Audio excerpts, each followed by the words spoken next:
Buhay rider. Bakit hindi ka nalang magtrabaho ng minimum? Bakit ayaw mo mag-apply para siguradong bayad ang araw mo? Mag-employee ka na lang para safe ka pa. May hiring dun, try mo mag-apply. Okay lang sa'yo kahit nasa kalsada ka?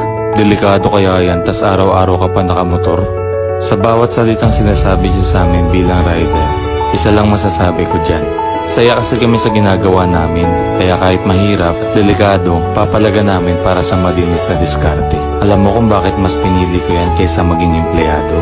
Sa pagiging rider, natuto kong maging matyaga. Sa pagiging rider, natuto kong humawak ng pera.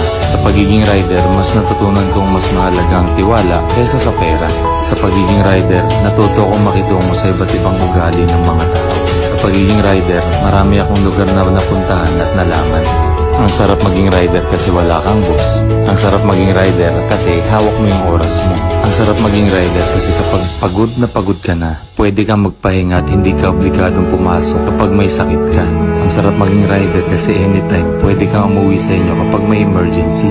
At ang pinakamasarap sa pagiging rider ay wala kang katrabahong sipsip at crab mentality. Oo, rider ako pero hindi ko sinasabing habang buhay, rider lang ako. Bilog ang mundo, walang araw, tayo naman ang